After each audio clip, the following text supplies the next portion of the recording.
I will let you do that. Hold on. Okay. I wish it would just automatically default there. I know. Okay, you should be able to share your screen now. I can. Let's do that, and we'll go up to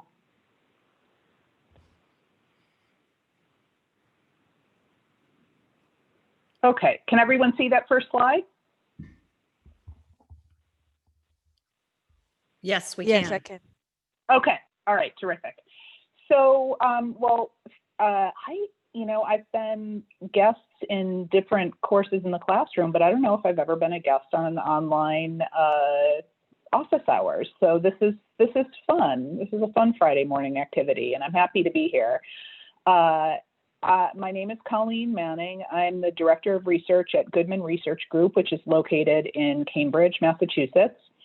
And I have been with GRG it's been my professional home. So I've been with GRG since I got my graduate degree. It's been about 25 years or so. And we specialize in program evaluation, and we evaluate mostly education, informal education related programs. So right now I'm working on a combination of NSF and NASA funded evaluations, along with a few foundation funded evaluations, and have clients that are universities, scientific research institutions, research and development firms, etc. And I love all things evaluation. So that's a little bit about me, and I'm happy to answer more questions about myself if you have them when we finish the presentation part. So I think I've got 8 or 9 slides here. Maybe we'll take 10, 12 minutes to talk through this a little bit, and then we can chat a bit. So over the years, I've lost some sleep, as apparently Anne has as well, trying to decide whether to avoid or confront challenging client debriefs. And I've usually found that the rewards were worth the effort. So what I wanted to share today is what I shared on the panel that Anne and I were both on at AEA a couple of years ago, and she's already mentioned the book to you, but I'd like to share the learning conversation lens, which comes from the Harvard Negotiation Project. So what this involves is decoding the structure of a difficult conversation or debrief, including talking about what happened or what should have happened, expressing feelings, reflecting on what's at stake, and ultimately creating a learning conversation. So, and I think it's helpful. I did this when we presented at AEA, and I think it's helpful to actually talk about an experience I had as the basis for exploring this lens. So a couple of years ago, it was actually just around this time, it was about a week before Christmas, I got a call from a client that I'd been working closely and very successfully with for a couple of months. And I had submitted a draft of the final report just the day before. And I had worked late into a few nights to get it done before the end of the year, because I had recently learned that my client, my contact at the organization, the executive director, would be transitioning to a new job after 14 years. And she really wanted to wrap up our work before her departure. And so did I. So the conversation went something like this. She said, "I've shared the report. I've passed it out, send it around to all the stakeholders. And I have to tell you, there have been a range of reactions from this doesn't tell us anything we didn't already know to don't give them any more money." And I was shocked. And I told her I was shocked and very troubled to hear that. And she went on to say that they had expected some analysis that looked at how different factors contributed to the outcomes. And I said, well, we did do that. We did regression analysis. And she said that they wanted more information about the data, such as whether the data were skewed or not. And I said, we do provide that level of detail, but we usually append it in a technical appendix. And what else did she say? There were a couple of other things, but that was the tone of the conversation. So it was troubling, and it ended with me saying, "Okay, I'll take another pass at the report." But within 24 hours, it became apparent to me that I would really have to have another conversation with her. And I dug out my dog-eared copy of this book, which you see here, and which sounds like Anne has already mentioned to you. This is, after 25, 30 years of doing evaluation work, this, I would say, is one of my top 5 go-to books. It outlines an approach to difficult conversations that involves shifting to a learning stance. So thinking of the difficult conversation as a learning conversation.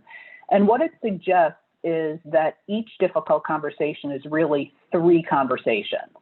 There's the what happened conversation, which itself has 3 different parts. There's the feelings conversation, and then there's the identity conversation. And that understanding this structure of conversation is very helpful in improving how we deal with difficult conversations.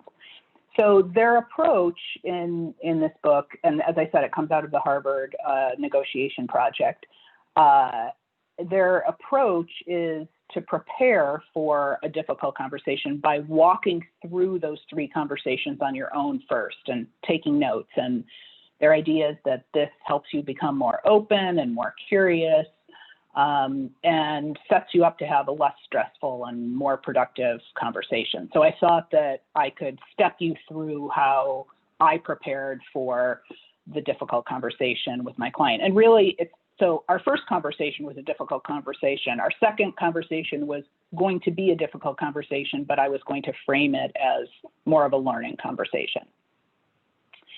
So remember that first, the what happened conversation has 3 facets to it. So the first facet involves exploring different stories rather than arguing about who's right. So when I prepared for this, I thought about, okay, what is my story here? And my story was I had dropped other work and gave up some personal time around the holidays to get this done for my client before she left, and that she really had showed 0 appreciation, and instead had passed along these loaded criticisms, several of which were not accurate. And then I thought, from her vantage point, what might her story be? And what I came up with was just that she was counting on me to understand what kind of a report her stakeholders needed, and I didn't get it right. The second facet of the what happened conversation involves disentangling intent from impact. So I thought about what my intentions were, and my intentions were to help make her transition out of the organization easier, to prepare a useful report. And also, in that conversation we had, one of my intents had been to show her that the stakeholders had missed some things when they reviewed the report. And I thought about, so that was my intent, but then I thought, well, what seemed to have been the impact on her? And she seemed upset. She seemed worried about having to pass this piece of work onto her replacement, and she obviously felt like she was in a tight spot with her stakeholders. If I thought about, kind of what were her intentions were to get this report done and get the contract wrapped up before the end of the year. She wanted to make sure her stakeholders were happy. And then in that conversation we had, I very much felt that her intent was to compel me to rewrite the report. And so those were her intentions. The impact on me, I felt misunderstood, I felt somewhat offended, and I felt kind of resentful. So the third aspect of the what happened conversation involves letting go of blame and instead mapping what they call the contribution system. So I had to step back and think about, what did I contribute to the problem? Because it's very rarely, one person's story or the other. It's a system of contribution. So in thinking about it, I realized I had not had a conversation with her ahead of time about her expectations for the report, which is, one of the first rules of report writing, is have a conversation with your clients about their expectations, including, and I hadn't done this, and this turns out to be important, you'll see, including the look and the feel of it. So do they want, a written, academic report? Do they want a high-level PowerPoint, et cetera? I also didn't ask her how widely distributed the draft would be, and I didn't make it clear what my expectations for the distribution of the draft would be. When we talked, I was very upset, as I told you, and I didn't acknowledge to her that I was upset. I also didn't ask enough questions. I didn't ask more questions about what the feedback had been from clients and about what her position was, like how this left her. In terms of her contributions, she had not told me that all the stakeholders would be reviewing the report. I certainly didn't expect that. And she really didn't acknowledge anything positive about the report or the effort that went into it, especially the tight turnaround. So those are the three aspects of the first conversation, the what happened conversation. And then I want to quickly take a look at the other two conversations. So the second conversation is the feelings conversation. And this, when I first kind of got my head around this was very enlightening for me, because I had always heard, keep your emotions at arm's length, keep your feelings out of it, just, talk about the problem and the solution. But the point they make is that if you don't acknowledge feelings, even if you reach a solution, you will often have a feeling of things being unresolved because the feelings haven't been acknowledged. And I have found that to be very true. So I'm a big believer in do talk about your feelings within, in a professional way and within reason. So in preparing for this second conversation with her, I thought, I just acknowledged what my feelings were that underlay my attributions and judgments about what was going on. And the key ones were fear, anger, and then there was also some embarrassment in there. And then finally, the third conversation is the identity conversation. And what they suggest asking yourself, and I did ask myself, is how does what happened threaten my identity? And for me, and maybe this is true of a lot of us evaluators, well, first of all, I've been evaluating for a long time. So I consider myself an expert, at least in my little domain of evaluation work that I do. And I'm also a perfectionist. And I also have been, I think, tooting my own horn, I handle difficult people and difficult situations very well. So that conversation with her had threatened all of those aspects of my identity. So that work had sort of loosened me up, made me more open, more curious about what was going on with her, and I felt ready to talk to her again. And so we did have what I would call a learning conversation, and I can tell you a little bit about how that went. First of all, what I've learned is that the opening of a learning conversation is very important, and it involves starting from what they call the third story. So there's my story, there's her story, but if you can get outside of those and consider that there's a third story, starting from that position is really helpful. So I described the problem as I saw it as the difference between our stories. And I shared my purpose for wanting to talk with her again, and I invited her to join me in sorting things out. And these are all strategies that you'll find in this book. So I said something like, I've been thinking about our conversation and the report, and I'm feeling concerned, and I imagine that you are too, and we worked together so well these last couple of months. I'm hoping that we can talk a little more so I really understand where you and your team are coming from, and also so that I can share my thoughts about the situation. And from there, I went on to explore her perspective on what happened. I asked her a lot of questions, and I acknowledged her feelings as well as my own. And when I felt things going off track, I reframed to move away from that blame conversation, the, who's right or who's to blame position. And so I learned a number of things in that second conversation that I had not in the first. I learned that she and her team were really worried about how funders and stakeholders would react to some of the negative findings in the report. And while they didn't ask me to bury these findings, they did want them explained and contextualized a bit more. I found out that the organization was going through an accreditation process, which I had not been aware of, and that they had hoped that the evaluation findings would bolster their case for accreditation, which certainly put some things in perspective. I also, and this was super interesting to me because there's been a big trend in our field to move toward visualization, and I love data visualization and I use it a lot, but for this group of clients and their stakeholders, the highly visual nature of the report seemed to undermine the rigor of the evaluation.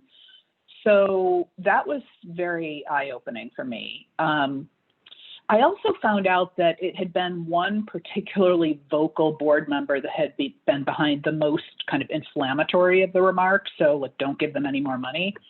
And she actually said that she regretted sharing that because it didn't really represent the view of most of them. So after exploring our stories for a bit, I shifted. So I was really leading this conversation, but she was a willing participant. I shifted to problem solving. And here I kept in mind our concerns and interests, our standards, the future communication we might have with this organization. And the way we solved the problem was I did agree to revise the report, but she extended the timeline until after the first of the year. And she also made herself available, even though she was leaving the organization, she made herself available for some time in January to wrap this up. So we both kind of gave a little. And then she also brought in the key stakeholder who was the founder and president of the organization. She brought him into the conversation, and the three of us worked together to ensure we all felt good about the final product. So the end of the story is flash forward a couple of months, and I got a call from the founder and president who had participated in this process, and he said, I just want to let you know that I included a line item for evaluation in our budget for this year for some ongoing evaluation assistance and capacity building from you. And I was kind of surprised. I wasn't necessarily expecting that we were going to continue working.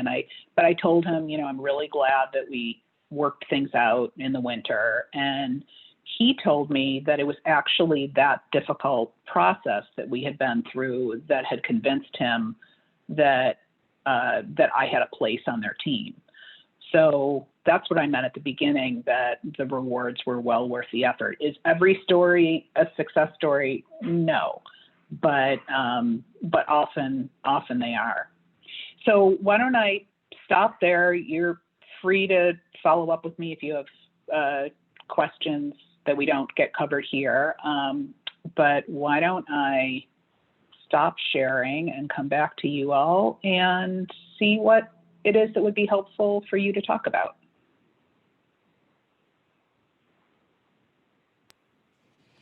Thank you, Colleen. That was awesome. I was having flashbacks to that panel and how impactful I thought that was. That's probably one of my top sessions of 20 years of going to AEA. I just wanted to let you know that, because I just, those details in that process is just so important. You know, I think like you, I've been blessed with some really awesome clients, but every once in a while, you're going to have something that just, you know, goes south, right? So yeah, and these are often the kind of things that, you know, many of us come to evaluation serendipitously, but even those that have pursued a master's or a doctorate in evaluation, you know, this isn't the kind of thing that you find out about in your coursework. It's sort of the professional development that you often have to seek out on your own. Mm-hmm. Yeah, correct.